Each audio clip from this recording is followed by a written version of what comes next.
welcome back to my YouTube channel. So if you are new here, I'm Suzy and I work from home for 7 years already, and I provide contents like work from home and self-development. So if you like those kind of topics, don't forget to subscribe and click the bell button down below. So for the topic for today, it would be how you are going to price your services to your clients. Most of the common questions that I get from my mentees, my friends, and from my interns is that yung paano daw sila mag-rate sa service nila. And ano daw yung fixed rate, hourly, and per package. If you're one of those people na nag-a-ask kung paano ka mag-pricing sa services mo, then keep on watching. Okay, so I've already mentioned a lot of pricing details sa 2 videos ko before. So ito yun. Pero gusto ko talagang gumawa ng another solo video for this na focus lang talaga sa pricing sa clients. And ito yung i-share ko. Ito yung mga biddings, mostly ng mga newbies or even experienced freelancers already. So, may tatlo ako itatapik kung paano kayo mag-rate sa packages nyo or sa services nyo. First, it's hourly. Second, it's fixed rate. And the third one is per package. So, ano yung hourly? Ang hourly, ito yung services na binabayaran ka per hour. Mostly, gumagamit talaga yan ng time tracker. So, meron namang clients na very, pa-chill lang and hindi na sila nag-track. But then, meron din clients na nagre-require talaga sila ng mga apps or even just the free apps that would check or that would log the time na nagwo-work ka. So, ito ipapakita ko yung mga logos na pwede yung magamit na makapag time track kayo sa oras nyo and makabill kayo sa clients nyo ng per hour. And, yung fixed rate naman, ito yung per task or meron lang task na babayaran ka. Like, for example, I would like you to edit this 12 minutes video for $10. Yung mga ganun lang. Actually, per task talaga siya or per project. Yung ganun. Kahit pa gawin mo siya ng less than an hour, pag nag-agreed kayo na bayaran kanya ng $30 for that, then that's great.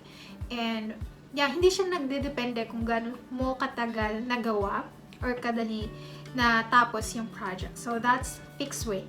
Ang per package naman, ito yung list of services na gagawin mo sa client siguro per month. Like, you list of all the tasks that you need to do for that clients, and he or she will pay you one time lang. Like, every month. Like, ganun. And I'm going to deepen that to you right now kung ano yung mga pricing na pwede yung ibigay kung ano yung mga skills niya. For VA, yung mga simple work lang talaga, like really for the beginners. Sample work like, let's say, data entry, researching, uploading products to the website, creation of product description, yung mga ganun, yung mga e-commerce type kind of work. Yung mga admin task like magmamanage ka lang ng calendar ng client, yung mga ganun. Mostly, ang nakikita ko ng mga biddings and yung mga the same din ng mga task na ganyan sa mga friends ko, yung rate nila is around $3 to $8 per hour. So, yeah, it depends kung ano yung work mo. And also, for the VA na parang mas intermediate na or parang mas may alam na. Like for example, sa social media management, kahit marketing, running FB ads, nagbibid sila around $5 to $10 for that. And meron din tayong like for mga graphic designers, like even graphic designers for photo or also for video editing, yung rate nila is nasa around $8 to $15 per hour. Depende pa rin kung gaano ka-complex yung trabaho. If you are a project manager or if you are a digital marketing manager, $10 to up. Kung project manager ka kasi, you manages everything. So you also look for other people that will help you to implement the things that needs to be implemented para makuha yung results na gusto mo. Or ang gusto ng client rather. Sa fixed rate naman, it depends kung ano yung pinapawork niya. Like for example, kasi per task siya. Like for example, a lead generation task. Yung client ko before, nagpipay siya ng $0.10 to $0.20 per lead. Another example is removing backgrounds to the products. Kadalasan nito yung may mga Shopify business owners. Nagulok sila ng mga VA who can help them remove the background of their products na sinisell online. Mostly, nakikita ko it's for $5, they'll do it for 15 products. So, for 15 products na na-remove mo, babayaran ka ng $5. Yung ganun. Also, another example is yung transcription na work. So, may mga friends ako and nagtanong ako kung ano yung rate nila.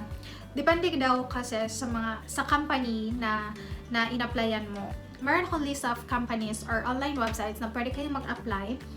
You can check this card at the top para makuha niyo yung PDF na nakalist doon kung ano yung mga websites, mga companies, and mga agencies na pwede kayong makapag-apply online.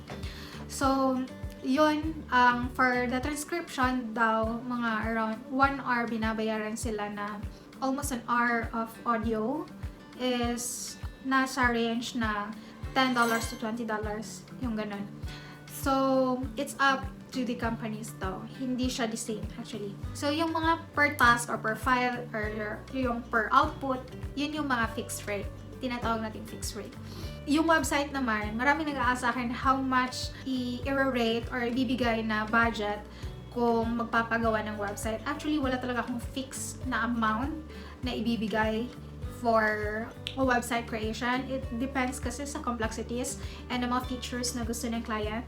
So, I think, for me, I would start it siguro $500 for a simple e-commerce website. And it depends na kung ano pa yung mga gusto niya ipadagdag. And yeah, let's proceed to per package. For per package, ito yung mga list of products, diba? So most likely, for example, if you are giving a package for a social media management, it ranges from $250 to $300 or $400 per month. And it depends also sa list of tasks na gagawin mo sa kanyang social media accounts. At kung ilan bang social media accounts ang i-handle mo on that particular amount. Also, for video editing, then example then, I know a friend who is giving a service package for $30 to $40 for YouTube channel, one full video, like around, yung video mo ay 8 minutes to 12 minutes, then that's a full video for her, and one teaser and one thumbnail. You know what, guys? I cannot really say that you will stick to that range na pricing na sinabi ko. It's really up to you kung paano mo or how much you are going to rate yourself and your service. Actually, meron akong data entry na $8 per hour. It's just literally uploading images to his CRM, and napakadali lang siya na work. Pero I got it for $8. And I also have this researching task, which I got it for $18 per hour. And nagre-research lang ako ng very, very targeted niche. Yun lang yung work ko. And I also have this project management task na $10 lang yung $10 lang per hour. So it just really depends on how you are going to price yourself to them and how you are going to negotiate with that client. Hindi naman talaga may basis talaga na pag ganito lang na work, ganito lang talaga yung babayaran mo. It depends talaga how you see yourself and how you are going to deliver that service to your client. And I also have this ka-workmate ngayon. Ayaw niya din tumanggap ng $10 below. Kasi daw, super liit na kung less than $10 pa. So, ganyan yung standards niya or ganyan yung nakikita niya na ganun ang worth ng projects niya or ganun yung worth ng mga deliverables niya. And also, I have this one friend of mine, nakasama ko lang siya sa travel before. And she's also working from home pala. And sabi niya, ano daw work ko? Sabi ko na, my current work right now is, I'm a digital marketing manager. And she asked me kung how much daw yung rate ko noon. And when I said na, I'm accepting $10 per hour, sobrang sobrang proud ko pa na $10 per hour yung rate ko. Kasi that's one of my highest rate before. And then sabi niya, what? You are doing the digital marketing kind of projects and then yung rate mo is pang data entry lang? As in, yun yung sinabi niya na parang ako. For you, $10 is just for data entry job. So it's just really up to you and how you see yourself and how you are going to see the worth of your work. My point is, kung gaano ka confident sa self mo na ma-deliver mo yung product, kung gaano ka confident na masasatisfy mo yung client, kung gaano ka confident sa self mo, ganoon ka din mag-rate sa client. So, siguro yun kasi yung mga time ko na the reason why I started so low, yung mga low rates talaga, it's because I don't have that confidence na makakaya ko. So, para mabawasan yung pressure is binababaan ko na lang yung rate. That's just how I started. And my tip is you have to upgrade your skills. You learn something new, like even the smallest stuff that you can apply sa mga clients mo. Learn that. Maraming mga free resources naman sa YouTube, and meron ding mga free resources sa mga Facebook groups.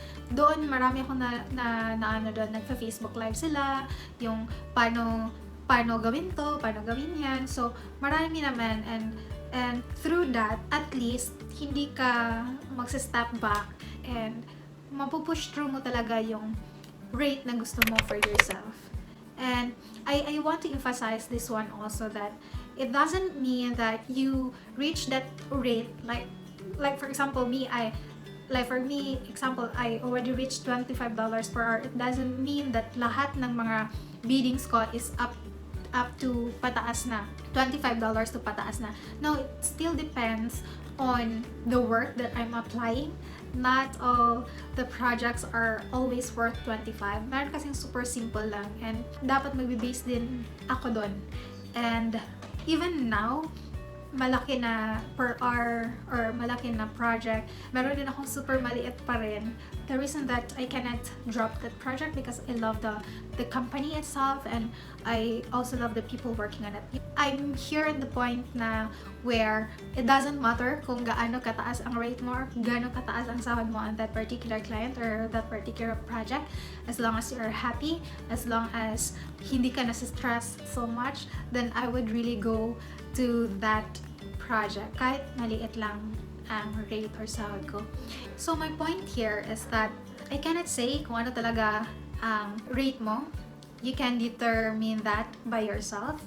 It depends kung gaano ka confident sa self mo na ma-deliver mo yung project. It depends kung ano ka-confident sa self mo. It depends on the kind of quality ng work mo. Malalaman mo naman talaga yan kung gaano ka-master nun or hindi. So, it depends on you. Yun lang. It depends on your self-confidence. That's it. Thank you for watching, guys, and don't forget to subscribe to my YouTube channel and ring the bell button down below, and I will be forever grateful for that. See you in my next one. Bye!